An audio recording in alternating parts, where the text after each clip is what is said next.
ಹೋದವ್ರು correct ಆಗಿ ವಾಪಸ್ ಬರ್ತಾರಾ, ಸಮಾಜದಲ್ಲಿ ಅವ್ರಿಗೆ ಚೆನ್ನಾಗಿರಕ್ಕೆ ಅವಕಾಶ ಇದೆಯಾ ಅನ್ನೋದೆಲ್ಲ ಯೋಚನೆ ಮಾಡ್ಬೇಕು. ನಮ್ಗೆ ಗೊತ್ತಾಗ್ಬಿಡುತ್ತೆ ಏನ್ ನಡೀತಿರುತ್ತಲ್ಲಿ. ಅವನು ಹೋಗ್ತಾ ಇದ್ದಾನೆ, ಮ್ಯಾನೇಜ್ ಮಾಡ್ತಾ ಇದ್ದಾನೆ ಪೊಲೀಸ್ನವ್ರನ್ನ, ಸುರಕ್ಷಿತವಾಗಿರ್ಬೇಕು ಅಂತಿರೋದು. ಫಾರೆಸ್ಟ್ ಗಾರ್ಡ್ಗೆ ಫಾರೆಸ್ಟ್ ಅಲ್ಲಿ ಇರೋ ಕಳ್ಳರನ್ನ ಹಿಡಿಯಕ್ ಇಟ್ಟಿರೋದು, ಹೋಗೋಬರೋ ಹೆಣ್ಮಕ್ಳನ್ನೆಲ್ಲ ಚುಡಾಯಿಸಕ್ ಇಟ್ಟಿಲ್ಲ. ಆತ್ಮಾವಲೋಕನ ಮಾಡ್ಕೋಬೇಕು. ನಮ್ಮ ಮನೆ ಹೆಣ್ಮಕ್ಳು ಸುರಕ್ಷಿತವಾಗಿದ್ದಾರಾ, ಹೋದವ್ರು ಕರೆಕ್ಟ್ ಆಗಿ ವಾಪಸ್ ಬರ್ತಾರಾ, ಸಮಾಜದಲ್ಲಿ ಅವ್ರಿಗೆ ಚೆನ್ನಾಗಿರಕ್ಕೆ ಅವಕಾಶ ಇದೆಯಾ ಅನ್ನೋದೆಲ್ಲ ಯೋಚನೆ ಮಾಡ್ಬೇಕು. ನಮ್ಗೆ ಗೊತ್ತಾಗ್ಬಿಡುತ್ತೆ ಏನ್ ನಡೀತಿರುತ್ತಲ್ಲಿ.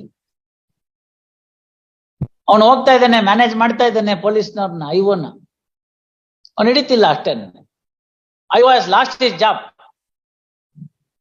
ಸಸ್ಪೆನ್ಷನ್ ಆಗಿ ಏನ್ ಮಾಡಕ್ ಬರುತ್ತವಾಗ. ತಾವು ನೋಡಿದಿರ section 33 of the POCSO act. ಈ ಸಮಾಜದಲ್ಲಿ ಹೆಣ್ಮಕ್ಳು ಸುರಕ್ಷಿತವಾಗಿರ್ಬೇಕು ಅಂದ್ರೆ ಬೇಕಾದಂತ ಎಲ್ಲಾ ಕಾನೂನುಗಳನ್ನ ಮಾಡಿದೀವಿ. ಮತ್ ನಿಮ್ಗೆ ಹೆಂಗ್ ಸಿಕ್ತು? ಕದ್ಕೊಂಡ್ ಬಂದ್ರೇನು? ಹೆಂಗ್ ಕಲೆಕ್ಟ್ ಮಾಡ್ಕೋತೀರಿ? ಹೆಂಗೆ ಅಂತ ಪೊಲೀಸ್ ಸ್ಟೇಷನ್ಗೆ ಹೋಗಿ ಯಾರು ಬೇಕಾದ್ರೆ ಏನ್ ಬೇಕಾದ್ರೆ ಡಾಕ್ಯುಮೆಂಟ್ ತಂದ್ಬಿಡ್ಬೋದಾ? You want to write that also here, or you don't want to press this ground? Tell me. If you say that you have collected, I will ask this range forest officer to be an accused.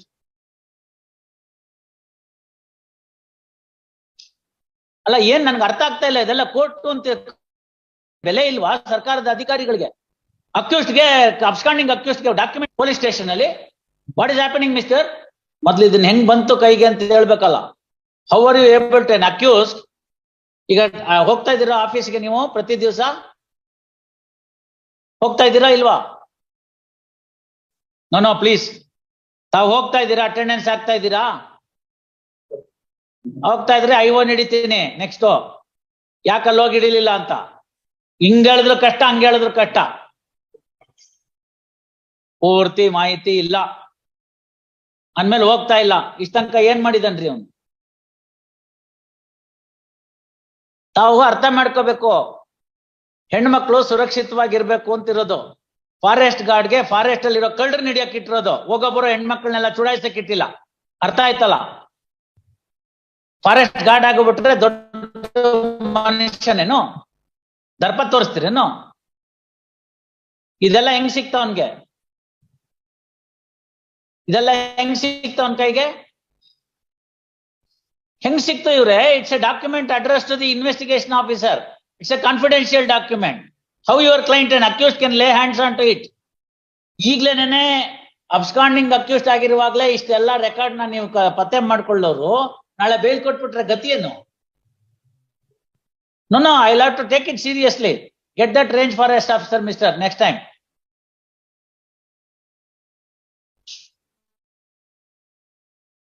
ವಕೀಲ್ರೆ, ತಾವು ಅರ್ಥ ಮಾಡ್ಕೋಬೇಕು.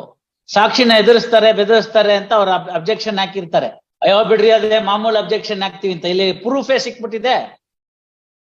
You are proving his objections. ಇನ್ನು absconding ಇರುವಾಗ್ಲೇ ಇಷ್ಟೆಲ್ಲ ನೀವು ಮಾಡೋ ಅಂತವ್ರು ದಿಮ್ರಂಗ ಅಂತ ಊರಲ್ಲಿ ತಿರ್ಕೊಂಡು ಆಫೀಸ್ಗೆ ಹೋಗಿ ಲೆಟರ್ ತರ್ಸ್ಕೊಂಡು ಬರ್ತಕ್ಕಂಥವ್ರಿಗೆ ನಾಳೆ ಬೇಲ್ ಕೊಟ್ರೆ ಟ್ರಯಲ್ಗೆ ಹೋಗ್ತೀರಾ ನೀವು? What do you want me to do? You want to write all these things or you want to withdraw? If you want, I will write this order. It's a part of the court record. File memo. ಇಂಥವೆಲ್ಲ ಮಾಡ್ತೀರ ನೋಡಿ. ನಾವಾಗ ಸಾಹೇಬ್ರು ಕೋಪ, ಸಾಹೇಬ್ರು bale ಕೊಡಲ್ಲ, ಸಾಹೇಬ್ರು ಅದು ಇದು ಅಂತ ಹೇಳ್ತೀವಿ. ಸಾಹೇಬ್ರು ಏನ್ ಮಾಡ್ತಾರೆ ಹಿಂಗ್ ಮಾಡ್ಕೊಂಬಂದ್ರೆ? ನಮ್ಮ ಫೈಲ್ ಬರ್ಕೊಳಮ್ಮ, ಇನ್ನೇನ್ ಮಾಡೋದು? ನಿಮಗ್ ಬೇಜಾರು ಮಾಡಬಾರ್ದು ಅಂತ ನಾವು ಸುಮ್ನೆ ಇಟ್ಕೊಂಡಿರ್ಬೇಕು ಅಷ್ಟೇನೆ. ಯಾಕೆ ನೀನ್ 20-30 ವರ್ಷ ನೀವು ಪ್ರಾಕ್ಟೀಸ್ ಮಾಡ್ಬೇಕಿಲ್ಲಿ. 5 ವರ್ಷ ಆದ್ಮೇಲೆ ನಾನು ಹೋಗ್ತೀನಿ. ಹಿಂಗೆಲ್ಲ ಯಾಕೆ ಹಾಕ್ಬೇಕ್ರಿ ಇದೆಲ್ಲಾನು? ಅಲಿಬಿ ಅಲ್ವೇನ್ರಿ? What is the value for alibi?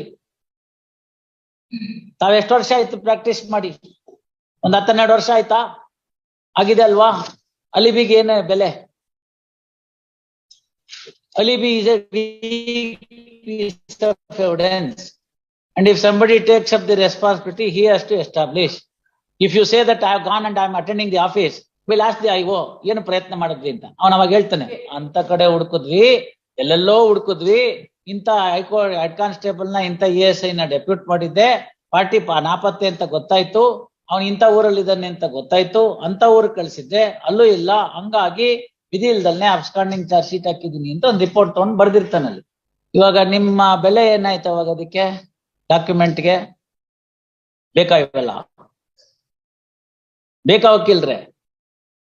ನೋಡಿ, FIR ತಗೊಳ್ಳೋದ್ರಿಂದ ಹಿಡಿದು ಜಜ್ಮೆಂಟ್ ಕೊಟ್ಟು ಶಿಕ್ಷೆ ಕೊಡೋ ತನಕ ಸಂಪೂರ್ಣ ಎಲ್ಲ ಹಂತದಲ್ಲಿ ನಡೆಸ್ ಬಂದಿರೋಂಥವ್ರು. ನಮ್ಗೆ ಗೊತ್ತಾಗ್ಬಿಡುತ್ತೆ ಏನ್ ನಡೀತಿರುತ್ತಲ್ಲಿ. ಅವನು ಹೋಗ್ತಾ ಇದ್ದಾನೆ, ಮ್ಯಾನೇಜ್ ಮಾಡ್ತಾ ಇದ್ದಾನೆ ಪೊಲೀಸ್ನವ್ರನ್ನ, ಐವನ್ನ ಅವ್ನು ಹಿಡಿತಿಲ್ಲ ಅಷ್ಟೇನೆ. ಫಸ್ಟ್ ಆಫ್ ಆಲ್ ಅದ್ಯಾವ್ದೋ ಬೇಗೂರ್ಗೆ ಹೋದ್ರೆ ಅಲ್ಲಿಂದ 3 ದಿನ ಬಿಟ್ಬಿಟ್ಟು ಇಲ್ಲಿ ಕಳ್ಸಿದ್ದಾರೆ. ಕೆಲಸ ಹೋಗ್ಬಿಡುತ್ತೆ ಒಂದು 50. ಅರ್ಥ ಆಯ್ತಲ್ಲ? ಕೆಲಸ ಹೋಗ್ಬಿಡುತ್ತೆ ಅಂದೆ. This court has passed an order. I was last his job, suspension ಆಗಿ. ಏನ್ ಮಾಡಕ್ ಬರುತ್ತೆ ಅವಾಗ? ತಾವು ನೋಡಿದಿರ Section 33 of the POCSO act. IPC offence ನಲ್ಲಿ 300 ಅಡಕ್ಕಿದ್ರು ಕೂಡ ನಾವು ಡಿಸ್ಕ್ರಿಷನ್ ಯೂಸ್ ಮಾಡ್ಬೋದು. ಏನೋ ಆಗಿರುತ್ತೆ ನೋಡೋಣಪ್ಪ ಅಂತ. ಇಲ್ಲಿ ಹಂಗಾಗಲ್ಲ. ಯಾಕೆಂದ್ರೆ ಹೆಣ್ಮಕ್ಳು ಸುರಕ್ಷಿತವಾಗಿರ್ಬೇಕು ಅನ್ನೋದು ಉದ್ದೇಶ. ಗಾಂಜಾ ಕೇಸು, ಈ ಪೋಕ್ಸೋ, ಇವೆಲ್ಲ ರಿವರ್ಸ್ ಬರ್ಡನ್, ಗೊತ್ತಾಯ್ತಲ್ಲ? ಅಲ್ಲಿ ಅವನ್ಗೆ ಹಣೆ ಪಟ್ಟಿ ಇರುತ್ತೆ, ಇವನು ಮುಗ್ಧ ಅಂತ. ಯಾರಿಗೆ? IPC ಅಫೆನ್ಸ್ ಅಲ್ಲಿ ಕೊಲೆ ಮಾಡಿದವನ್ಗೆ ಕೊಲೆಗಡುಕ ಅಂತ ಬೋರ್ಡ್ ಇರಲ್ಲ. ಇವನು ಮುಗ್ಧ, ಇವನು ಒಳ್ಳೆಯವನು, ಇವನೇನು ಮಾಡಿಲ್ಲ ಅಂತ ಬೋರ್ಡ್ ಇರುತ್ತೆ. ಇವ್ರು ಪ್ರಾಸಿಕ್ಯೂಷನ್ ಅವ್ರು ಅದನ್ನ ತೆಗಿಬೇಕು, ಈ ಬೋರ್ಡ್ ತೆಗೆದ್ಬಿಟ್ಟು ಇವನು ಕೊಲೆಗಡುಕ ಅಂತ ಎಸ್ಟಾಬ್ಲಿಷ್ ಮಾಡ್ಬೇಕು. ಇದು ಕಾನೂನು ಕೊಟ್ಟಿರ್ತಕ್ಕಂಥ ಅವ್ರಿಗೆ ರೈಟ್. ಯಾರಿಗೆ?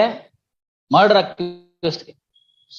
ಇನ್ ಕಾಂಟ್ರಾಸ್ಟ್ ಟು ದಟ್, ಈ ಪೋಕ್ಸೋದಲ್ಲಿರೋರ್ಗೆ, NDPS ಅಲ್ಲಿ ಇದ್ದವ್ರಿಗೆ, ಇನ್ನು ಇತ್ಯಾದಿ ಕೆಲವೆಲ್ಲ ಇದೆ ರಿವರ್ಸ್ ಬರ್ಡನಿಂಗ್ ಅಂತ.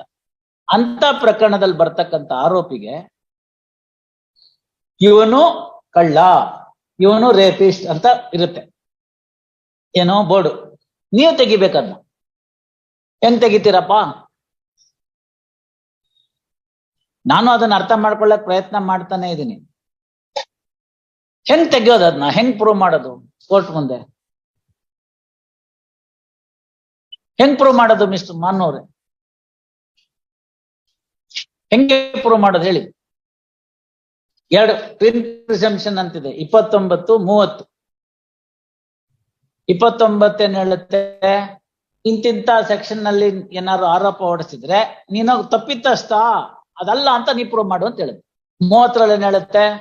ನೀನು ಆ ಸಂದರ್ಭದಲ್ಲಿ ನಡೆದುಕೊಂಡಂತ ಮಾಡಿರ್ತಕ್ಕಂಥ ಮೈ ಕೈ ಮುಟ್ಟೋದು ಇತ್ಯಾದಿಗಳೆಲ್ಲ ಏನೇನ್ ಕ್ರಿಯೆಗಳು ಮಾಡಿದ್ಯೋ ಅದಕ್ಕೆಲ್ಲ ಇಂಥದೇ ಕಾರಣಕ್ಕೋಸ್ಕರ ಇಂಥ ದುರುದ್ದೇಶದಿಂದಲೇ ಮಾಡಿದ್ಯಾ ಅಂತ ಇದೆ. ಯಾಕೆಂದ್ರೆ ಚಿಕ್ಕ ಮಕ್ಳಿಗೆ ಗೊತ್ತಾಗಲ್ಲ. ಗೊತ್ತಾಯ್ತಲ್ಲ? ಗುಡ್ ಟಚ್ಚು, ಬ್ಯಾಡ್ ಟಚ್ಚು ಅಂತೆಲ್ಲ.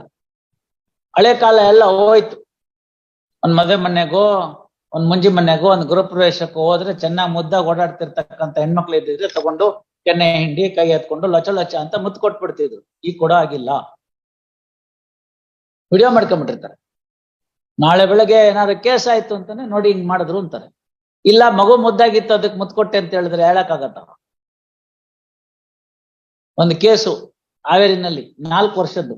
Of course it was a very barbarous act. Some miscreant at 60 years old fellow did some mischief.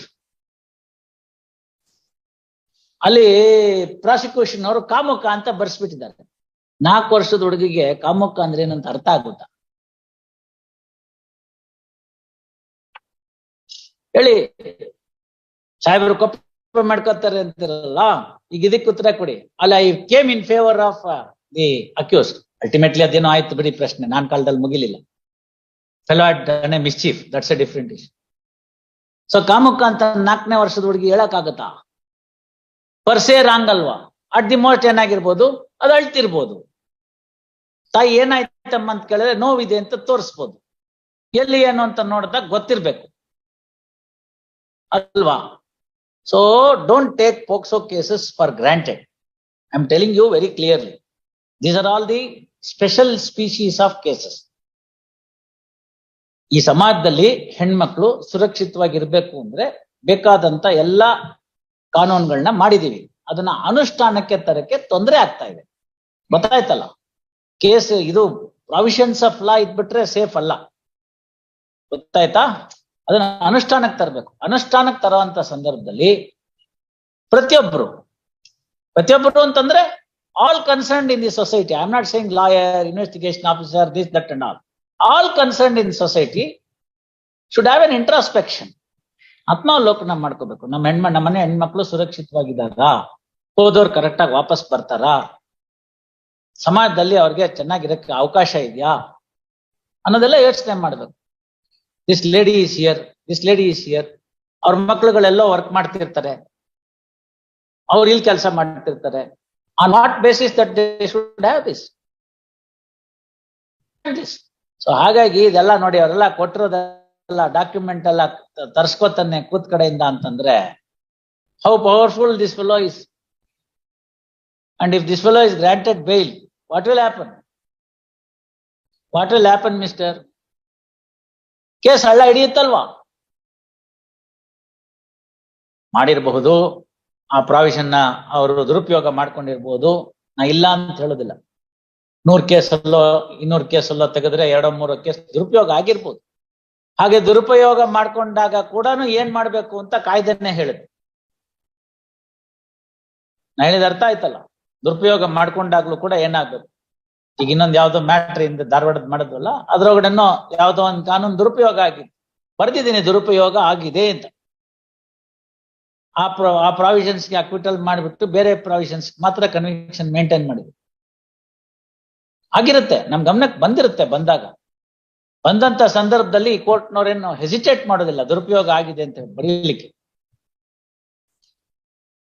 ತಿಳಿತಲ್ಲ? ಈಗ ನಾವು are at the bail stage. Therefore, let your client go and surrender. Thereafterwards, let him come. Since it's only 8, you may consider it in a different way.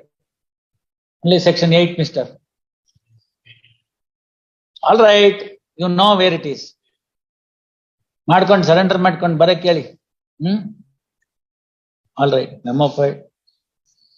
ಈ ಪ್ರಕರಣದ ಮುಖಾಂತರ ಎಲ್ರಿಗೂ ಗೊತ್ತಾಗ್ಲಿ ಅಂತ ಹೇಳಿದ್ವಿ. We are on live today. Let others also understand what is the efficacy of this law.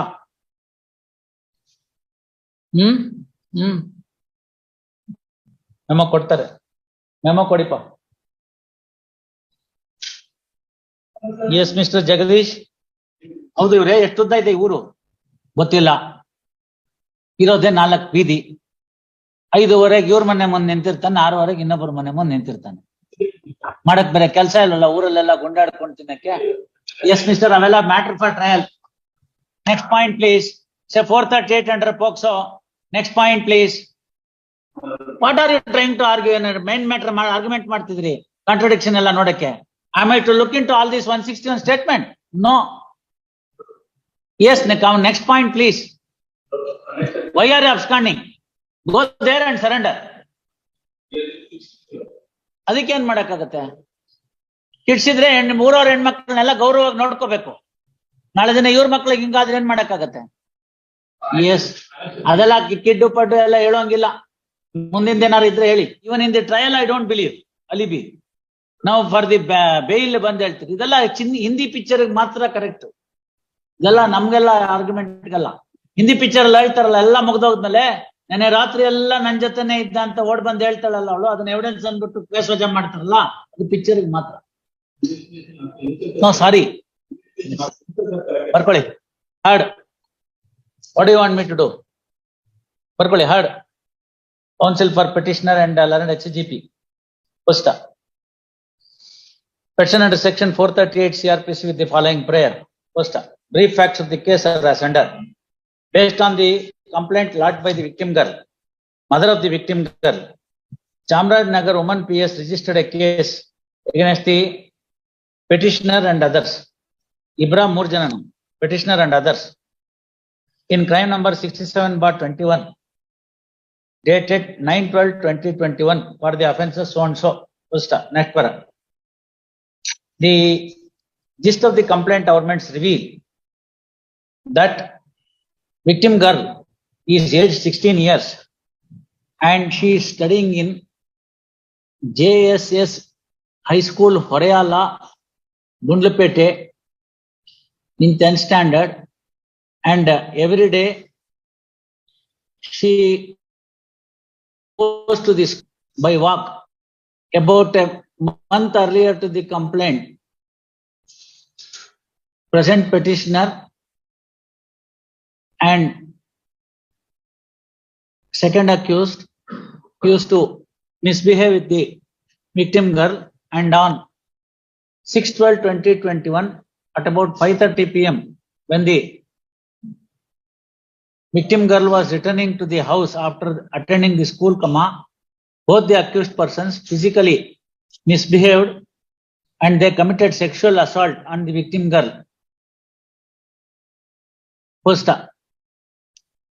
they also abused the victim girl in filthy language, and the same was intimated to her the younger brother of the complainant on 7/12/2021. First,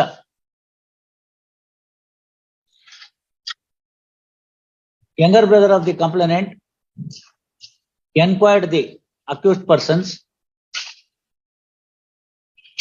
and at that juncture,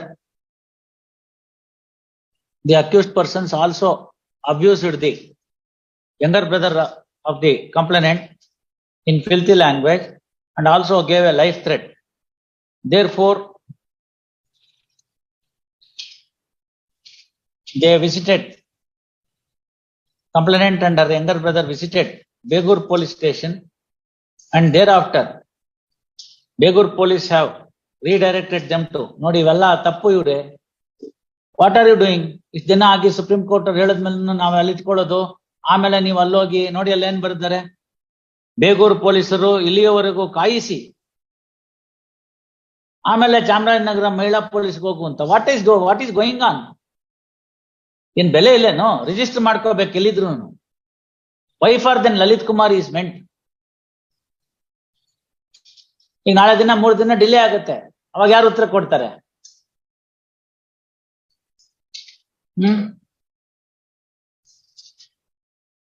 Full stop.